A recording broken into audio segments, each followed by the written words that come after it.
So you're teaching English in a university, right? How are the Mhm. hours? How many hours do you work per day? So plus minus 6, I'd say. So I work plus minus 20 to 25 hours a week. Yeah. Can you tell us how much you are getting there? I know most people they will say, but they are teaching in schools, so it's full time for them. It's not part time. I would think yours is more like on a part time basis, so it might be different. But the ones who are teaching in school, they are ranging between 38K to 45K. So how is it for you? Yeah. So it's above 40 and below 45. So yeah, that's the Okay, between range. 40 and 45 for you. Take home. Is Yeah, take home. take home. Okay. Accommodation, who's paying for your accommodation? No, I have to pay for the accommodation. So unfortunately, my offer doesn't include accommodation. So yeah. But how is your rent? Let's talk about the other costs Um, like standard of living, cost of living, Standard of sorry. living. Okay. Mm, So the cost of living here is like this. okay. So the reason why I'm saying it's like this is because one thing would cost really, really high and ridiculous, like takeouts. For some other reason, when it comes to takeout, I spend plus minus 100 rands just for one. Whereas in South Africa, Mhm, you can get like a Big Mac for maybe 60 bucks or 70 bucks, right? So here mm, on average, it'll be like plus minus 100 bucks, which is okay. a lot of money. But when it comes to clothes, the clothes won't be Okay. as Yeah. expensive, but then and other items won't be as expensive. Transport is really like really really cheap. Public transport is really really cheap. Apart from if you want to use e-hailing, which is like your Uber, Your but Uber. here it's yeah. So e-hailing is a bit expensive. But then like buses, which work quite efficiently, always on time and everything, Mm. they like for me I only pay 80 bucks to go to work every for the entire month. How is So the rent, the rental? Like where you stay? How is the rent? oh, the rental is Accommodation. oh, okay. The accommodation is for me. I would say that I'm paying on the lower end of how much apartments usually cost in Shanghai. So I'm paying 7,000 rands for fully furnished apartment. Mm. So that is kind of like cheap for the rental amount that you usually pay in Shanghai. Because Shanghai, on average, you pay 4,000 RMBs, which is 10,000. So that's like the Okay. average. So it's definitely below average. But obviously, for a lot Mm. of South Africans, it's like kind of on the expensive side. Can we talk about the cost of moving? I might be watching this video, but Okay. I'm unemployed. There is no money at home, but maybe my mother is thinking, or my father, my parents are thinking, maybe we can get a loan or whatever. What are the costs and how can they Okay. prepare themselves mentally? Okay. All right. In terms of the costs vary from person to person, right? The reason why it Mm-hmm. varies from person to person, it depends which city you're going to. It depends on the rental Mm-hmm. amount that you're going to be paying. It also depends on the on the airline that you take when it comes to Mm-hmm. flights. Because when in China, it's common for foreigners to pay a deposit, 1 month rent, and agent fee. So all those amounts you pay them upfront, right, before you move Okay. in. So that can be Okay. anything between 30,000 to 45,000, depending on the rental amount, obviously. So Mm-hmm. then you'd have to save that amount by yourself, or you can get an advance from your school. So some people ask their schools to help out, but you need to make sure you agree with your school from the get go. You don't want to come this side without having the Mm-hmm. amount ready. And then the school is like, but you're the one that's paying for that amount. So they're not going to give you that amount when you get here. Even though accommodation is part of your agreement, house allowance is part of the agreement, you're the one that initially pays that and you'll get it back from the school, right? So Okay. you can ask for an advance as mentioned. So they can definitely maybe give you 25,000. Yeah, I haven't heard of people getting more than 25,000. So, for example, Mm-hmm. in my program, they did give us an advance of 25,000.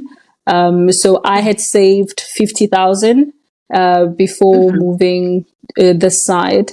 So, and a majority of that amount was spent throughout that first month. Okay. So it's the Okay. advance I received, which I've paid back everything because I don't like debts. Mm-hmm. So I've paid back Okay. that amount. And also the flights. So what helped me with the flight? I didn't even use my 50,000 to buy the flights. So I used a credit card that I had. But still, that 50,000, I can't really say I saw a lot of it being remaining in the bank in the first month. I just saw so many things going. I don't know.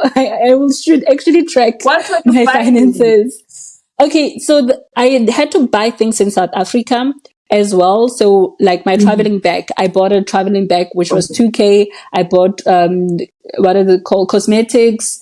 That was like, plus minus 5,000. Not just Mm-hmm. toiletries, cosmetics, everything, plus minus 5,000. Okay. Other little things that I had to purchase, like you need to buy spices because they don't use the same spices as we do. They have maybe black pepper and salt, but that's as far as you'll Mm. get. Everything else that Okay. you want spice wise, you need to bring it for yourself.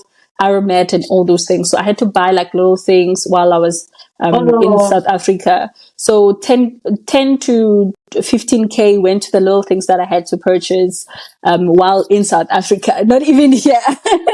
So okay. once I get here, I'm left with 35K and I have to Okay. pay 3 months rent plus deposit plus agent fee, which was about I think 38,000 or something like that. But I only received 25,000 from my employer. Let's start again. The rent is 7,000. So if we have to pay for 3 months, that's Yes, 7 times 3. Okay, that's fine. And then yeah, you need to pay. The deposit is how much? 1 month deposit.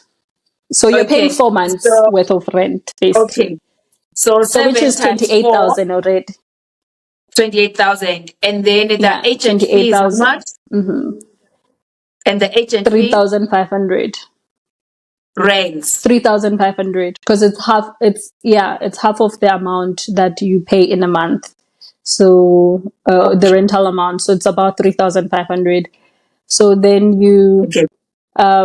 actually like this is an underestimate because I use 2.5 but the current exchange rate is 2.6, so it's just slightly above that, like Yeah. 7.3, 7.4. It becomes about 32,000. Like it was about 30, yeah, 32,000 that I had to pay in the first month. So then, Mm. as I mentioned, the Okay. school gave me 25,000. Mm-hmm. So then I could pay that amount. And then what else? So they reimburse us the flights. So in the first month, you get flight reimbursement, but then it's not how much you paid for the flight. They just give you 25,000 for the flights, even if you paid 15,000, because I paid 15,000. Like I decided to sign a 6 months lease, although my contract is a year long. The reason behind that, I wasn't sure I wanted to stay here for the entire period. So in the case I find something better, then I'm not like, I have commitment Okay. issues. Okay. From what I'm gathering here, it looks like you need 100,000 to move. Not really. How much? I think 50,000, around 50,000 should be fine. 50 to I 60,000. know. No, Malebo, it can't be 50,000. When you are saying you're spending 50,000, excluding your flights, okay, Yeah, maybe I did. 70. Let's say 70. Yeah, 70 is the thing is that it's about how mentally prepared are you to deal with the harsh reality of the fact that you might have to compromise on certain things. In the first month, a lot of people probably go on diets that they didn't Mm. intentionally have Okay. to go on, because it's like, you realize like life is going to be quite expensive if I have certain things. So I'm going to share my little things that I had to do for the Mm. first week. Was it the first week?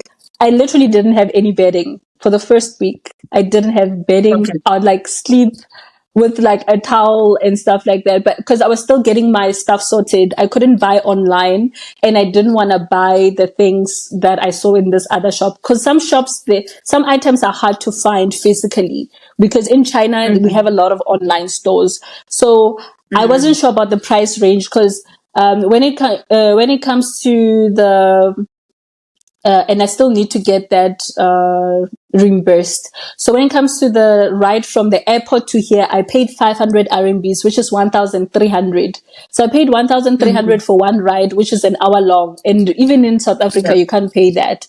So obviously, since I'm not a local, sometimes I can see price tags, but they can also overcharge me on certain things because I just don't know how things are priced. But online, I can see, oh, okay, there's this amount, there's that amount. So this is the common amount. So that's why I wanted to wait a bit longer. Not that I didn't have money to purchase stuff or there weren't stuff, but I decided that, okay, since there's an aircon, I'm going to, wait a bit up until I can get like to the online part of the stores till I buy my bedding. So those are some of the sacrifices and adjustments that you're going to have to make. So you have to mentally prepare yourself that it's not going to be a home from day one. You're going to be in this foreign land experiencing quite a lot of different things and a lot of challenges. Some you decide to have those, because I could have just bought bedding, and I decided like, let me do it this way. I think 70,000. Guys, Mina, that's what I'm telling you. 70,000 is what you need, and then until you get paid. Malebo, it was great having you around. Thank you. Last words, please. Last words. I know we have to go now. Last words, guys. Mina, I'm saying 50 to 70. Malebo is saying something else, but we are sticking to 50 to 70,000 for you to prepare to go to China.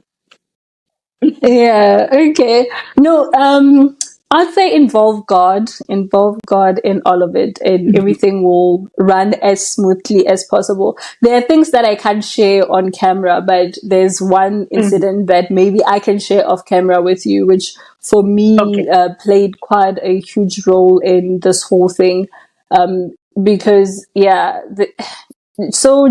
people's generosity and humanity, like, it comes through during this period, because there are a lot of things, not just financially, like adjusting to a different environment is quite challenging. Language barrier is a reality, becomes a new form of reality. I remember going to a KFC and not being able to buy, like that was my first day. That was my first harsh reality. Like, oh, you're in a different environment. You're in an environment where you can speak the local language, and they, even when they're trying to help you, they can't help you because there's just a lot of difficulties in communicating.